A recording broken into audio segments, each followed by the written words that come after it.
Hi everyone, I'm Don, otherwise known as Bagger Don. It's January 19th, 2013, and I'm going to offer a review of the S&P 500, the continuous contract I'm using at ES. It is a weekly view, and I have stripped away deliberately all of our proprietary indicators and then all of the studies that we all use day in and day out, from MACDs to stochastics to even volume studies, because in the end the price action is the final arbiter. And I want to offer up the obvious as to where we've been, where we are right now, and where we might be headed. We anticipate a significant change in direction, and we want to explain how and why. This same process can be applied to any stock or any market, but I do welcome other perspectives, thoughts, and suggestions. We learn from each other, and I will point out I'm going to upload this to StockTwits. There could be 2 or 3 videos. I'll name them as parts so you'll know which one to watch first, and on YouTube it'll be there as well, probably 1 or 2 parts. Let's get started.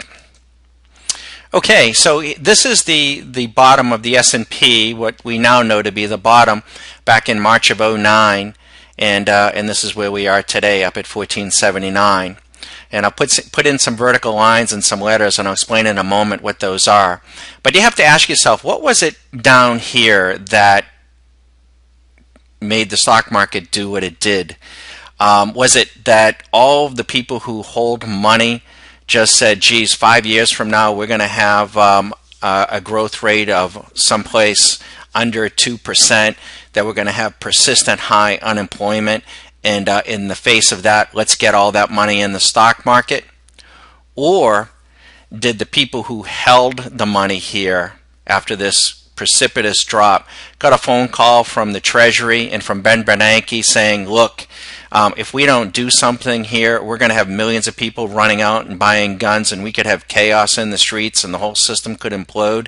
So what we're going to do is we're going to put the Federal Reserve into debt. We very well may put the country into debt, and we're going to ask that you buy your own shares that in your own company, and we're going to ask the banks to also leverage up and support the stock market so that the people can still have faith in the system and continue working, so that they believe that one day they'll have a chance to retire. I don't know. I'll leave that decision for other folks. But something happened here. Somebody got a phone call. I didn't get that phone call, but the market took off and it pulled back. This is the end. We think this was really where QE1 took off, and then right here we count this as peak A. Anytime the market puts in a peak when the following weeks take out decisively previous lows, then we can then come in and mark this as peak A. So this is when we had the flash crash, and then Mr. Bernanke came in and announced QE2, and lo and behold, off to the races we go. And we take out peak A, and these would have been peak B's as we went up here, and we know now that this was peak B because the lows got taken out. And then the market pulls back. Mr. Bernanke says, I got to do something else. He does Operation Twist. By the way, he probably knew back here he was going to need to do QE2, Operation Twist, and God knows what over here. But we went up here again for peak C. We pull back again. We have QE4. We go up here, make a peak D. We pull back again. And before the election, we have QE5. And now we're on the process of making what we call a peak E. We don't know where that is because we haven't pulled back yet. We won't know until the lows get taken out. Let me pause for a moment.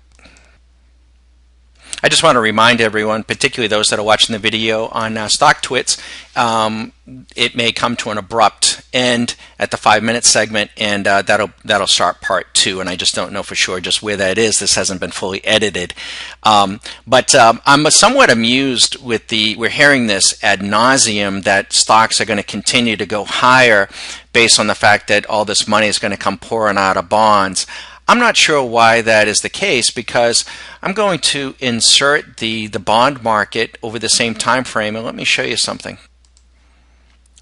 This white line is the bond market, and over the last 5 years, the bond market has also gone up as interest rates have gone down. So I don't know why the bond market has gone up with the stock market. If the rationale is that the stock market can't go up with bonds, then how did the stock market go up? And if the bond and the stock markets can go up, I suppose they can continue to keep going up.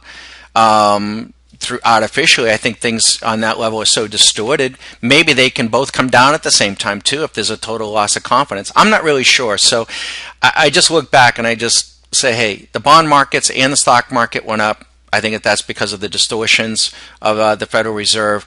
I'm not so sure that the bond market has shown any signs yet of giving it up.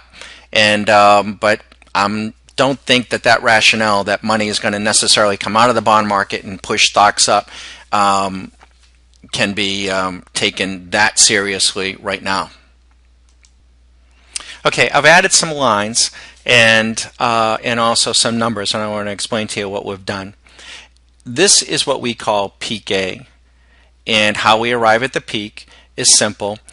We continue to count the peaks as they're underway, making higher lows and higher highs, and then once the lower lows are taken out, we look then for the support for it to establish new highs, and then when peak A is taken out, now we know we're working on the subsequent peak. It's that simple.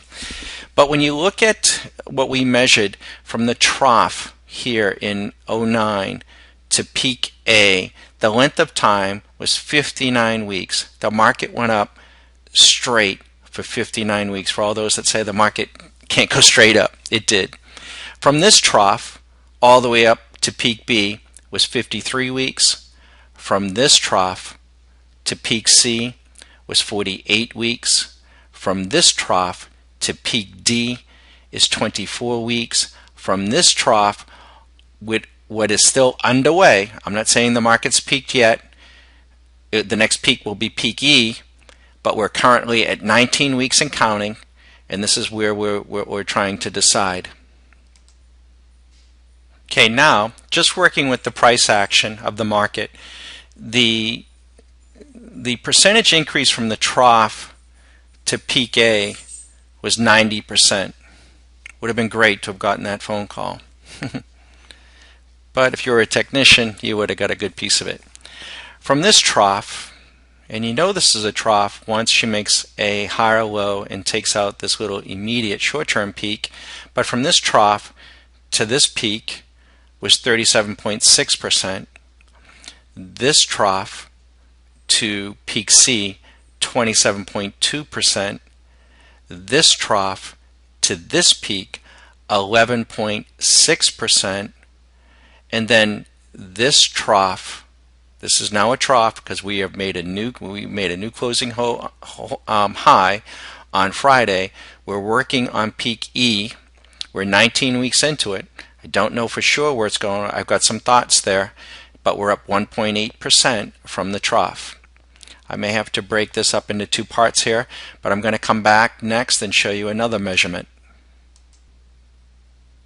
Okay, I've added another percentage. We've also measured the move from the peak. We did the trough to peak, trough to peak, trough to peak. You can see 90%, 37, 27, 17, and now if you had bought the trough, you're up 1.8%. You can see where they say that the easy money was made in here, and now it's becoming tougher and tougher and tougher. But you would have wanted to be buying the dips, which is exactly what policymakers want. They want to restore confidence. They don't want people going out and buying guns and lead. They'd rather them investing in the market. Now, if you measure the peak to peak from here to here, the increase was 14.5%. So you could have actually gotten away with buying the peak. But if you bought the peak here, from peak B to peak C, you only made 5%. And if you bought this peak to the latest peak, you again just under 5%. I'm going to have to break. If you want to know how we're going to use this information, you got to watch the next part.